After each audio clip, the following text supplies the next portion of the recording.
In this tutorial, we're going to talk about how to add grouping to a report. And grouping, or as they're also known as group headers and group footers, is a way of adding a couple of different options to your report. The first is, as I said, a group header or footer. So for example, here on the screen you're going to see an example of a donation report. I've got my contact name, city, state, donation amount, and donation date. And I have added a group header for city. So I've grouped everybody, all my donors here, by the city that they live in. And I've added a header to each section. So you'll see Atlanta, and I have one person who lives in Atlanta, and Bakersfield, one in Bakersfield, Davao, I've got 4 records in Davao, etc. So that's one thing that you can do with grouping. Another thing is you can add summation or totals to your report. So I could have a report where I have added a total amount per city or per donor or per date or per fund, per campaign. And I could add a subtotal to each of those groups. I could do a count of how many records, so for instance, how many people attended or registered for a particular event or volunteered for a particular volunteer opportunity. Or I could add an average amount as well. I could ask it to average, so what is the average amount that people in Bakersfield gave in donations versus the average amount of those who live in Kensington, etc. The other thing we can do with grouping is we can suppress information that appears more than once on a report.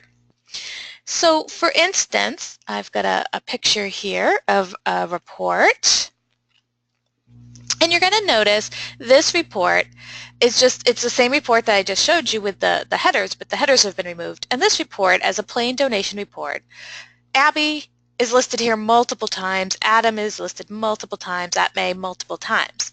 If I was trying to use this as a mailing list report, for instance, this would be really difficult because the contact name appears more than once. Using grouping, we can suppress the information that appears more than once on our report. And to show you what that looks like, I've got another picture. So now if I've added, this is a picture of report I've added grouping, and you'll notice each contact only shows up once. So how do we do this? How do we add grouping to a report? Well, it's actually pretty simple. So I'm going to go into the unformatted report that we were just kind of working in right here. You're going to see contact name, address, city, state, donation amount, and donation date. To add grouping to a report, the first thing you have to remember is you can only group on a category that you have sorted on. And I want you to think about that for a minute because it makes sense, right? If you want to, as my first example, add a group header for city, you'd need to first sort the report by city, right? So that you can separate the cities apart and add a header before each section starts. If you didn't sort this by city, it would be impossible to add a group header to the start of each section because your cities aren't all listed together, clumped together alphabetically. So you always have to make sure before adding grouping that what you want to group on is on the Sorts tab of your report and that you've added sorting. Now the other thing to keep in mind about grouping is that you can only add grouping to a standard report. You cannot add grouping to an express report. And you can tell if you're in a standard report because your layout is going to look like this. Your toolbar is going to be at the top of the screen. In a basic report, the toolbar is at the bottom or kind of the middle of the screen. And we actually have a FAQ in our support library on how to tell the difference between a basic and a standard report and how to, or an express and standard report, and how to convert an express report to a standard report. So those are the 2 things you have to remember before you get started. Make sure you're in a standard report and make sure that you are sorting on what you want to group on. Now, in this example, we're going to group on contact name. I want my contact name to appear once, let's say. So what I'm going to do is I'm going to go to my sorts, make sure I've sorted by contact name, and I have. So now to add a group header, all I have to do is right-click anywhere in this column, the section column, And so I'm just going to right click and then I'm going to add a section, and I can add a group header or a group footer. A group header appears once at the beginning of each group or section, that is whatever you're grouping on, city, donation dates, contact name, household ID, etc. Group footers appear once at the bottom of each group or section. So let's start by adding a group header. It's going to pop up a box here and ask you, what do you want to group on? Again, it's going to show you whatever sort fields you have. I could have multiple sort fields and then I'd get a whole long list here. You can group on more than one thing, so you can have subgroupings. So I could, for instance, group by fund. For instance, donations, I could group by fund and then by contact name if I wanted to. So I could say, okay, show me the total amount of money donated to each fund, and within that, show me the total amount donated by each contact.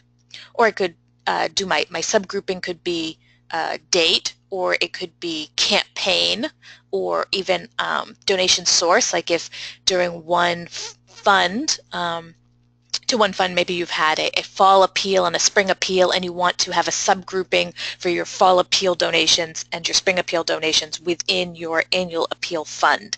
You can do that on a report. For this example, we're just going to add contact names. We're going to add one grouping, and it's going to make this new row called my group header. Now, remember, the only things that show up on your final report are the fields that you see listed here, and the ones that have the little triangles, which are actually data fields. These that don't have a triangle are a label field.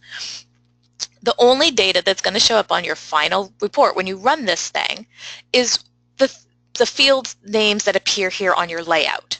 So right now I've got a blank header row. Nothing appears in that header row, and in fact, so if I run this report, all you're going to see is a blank line between groupings now. Now I got a prompt for value on my donation amounts, so I'm just going to hit OK on my filter. And here, so now my names still appear, and I've got this blank line because this is my header row and I didn't put anything in it. Now you can do this. You could stop right here. If you just want to separate your groups by a blank row, you can absolutely do that. That is a perfectly acceptable formatting thing to do. But I'm going to go back into Edit, and I'm now going to move the contact name up here. Now I'm hitting Control-C, I'm copying, and now Control-V to paste. Okay. There we go. I could leave my contact name in my detail row if I wanted to, and then have the header. I don't have to delete it or move it from here. I could copy it.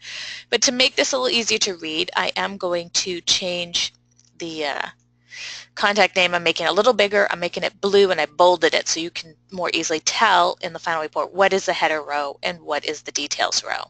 So now when I run it, my contact name will appear where that blank was before, because now I've added a data field to that report, to that row. And sure enough, here we go. So I could stop here, if I just wanted to have little section headers, think like an encyclopedia where, I could have bed knobs and then, detail about my bed knobs, and then broomsticks and then details about the broomsticks. But if I want to go a little further, let's say I wanted to only see the contact name once. I don't want to see the contact name more than once. Then I could delete that off of the details row. I could just hit delete right now and take it out of there.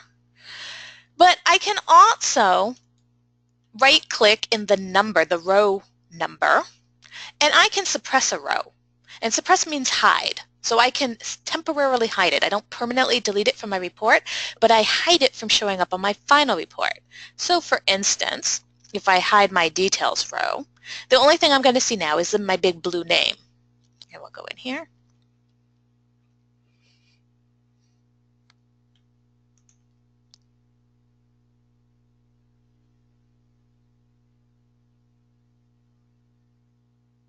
And there you go. Now I've got just a list of names. So now if I was doing a mailing list report, for instance, I could move my address information up to that header, and now I'm going to have, we'll make this not blue anymore because we want to do mailing list reports, so I want this to just sort of look normal. So now I would have a report I could use to do a mailing list report. Now the thing you have to keep in mind about grouping The reason my names are appearing more than once on my report is because I have non-unique data on my report. Donation date and donation amount. This information, there could be more than one donation per contact. So the contact name and address will appear once for every donation the person has made. So in a group header, which by definition will only show the information once, I can only put unique data, data that appears once in my database, name and address. I cannot put the donation details into the group header because there's more than one record, and the group header can only show one record per grouping. And then I'm grouping on contact name. If Bob made 6 donations, the report's going to go, well, which of the 6 donations do you want to show in the group header? Because I can only show Bob once. So you can't include anything in a group header or group footer that has more than one record in your database. So keep that in mind. So this is a way you can toggle back and forth here and unhide this. I can right-click again and I can unhide so I can show my details, or I can hide my details. And we'll just run that and show you what this looks like. So this is now each contact name appears only once on my report.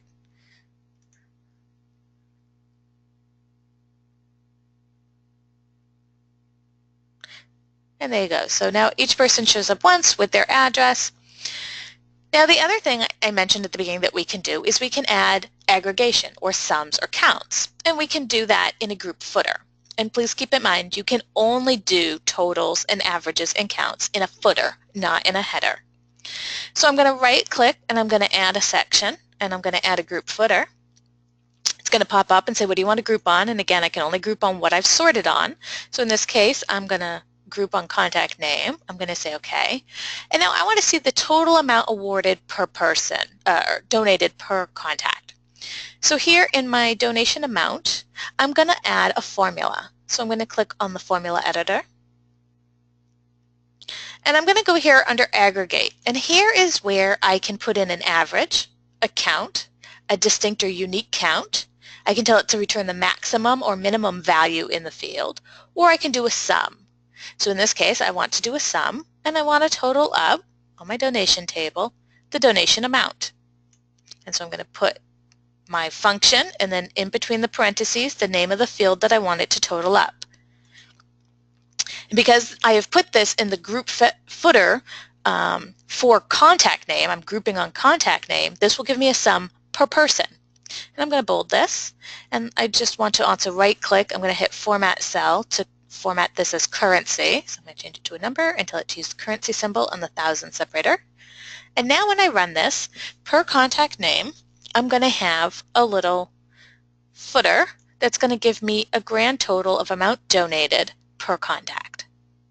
Now this report, this demo report, is being filtered by donations in 2016. So this is how much they donated in 2016. But ATME gave us $168. Abby gave $665. Abby Jacks gave us $381, etc. And I'm suppressing the details so you don't see the details of those individual donations. I could go in. I could unsuppress my details so that I could see how this is adding up if I want to double check that this is adding correctly.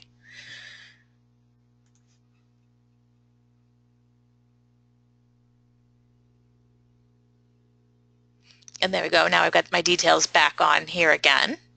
And then I could go back, and if I don't want the header, I could instead, if I say I just want to see one line per person with their name, maybe their address, and I'm just clicking and dragging this down to the footer, so now it's on the same row as the sum. And I could either delete the header, or I could have suppressed it if I wanted to keep it, and I'm going to suppress my details.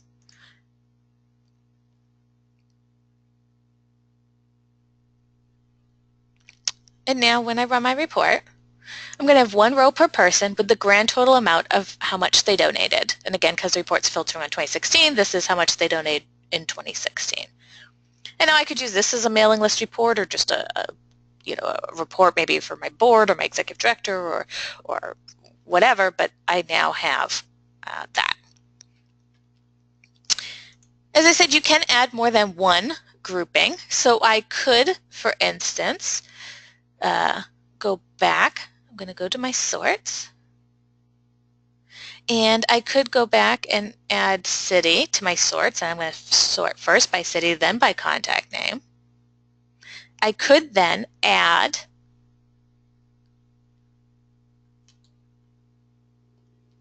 a section, adding a group footer, and I'm going to per city,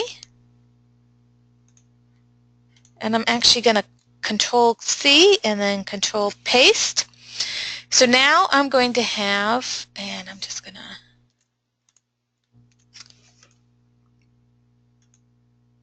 make that one blue and bold.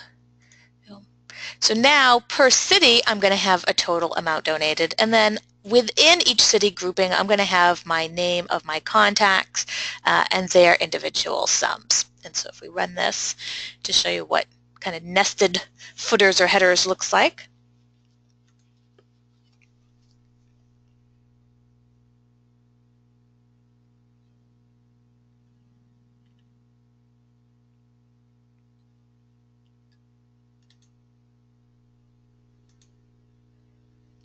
Now those first contacts had no city, so there was no header there. That's why I fast forwarded through those. So now we get into the contacts that do have a city. So Ahmedabad, I think I said that right. We only have one contact, and he donated $100, so the city total is 100. If we find, now Lansing had two different people, so Lansing has a total of 65.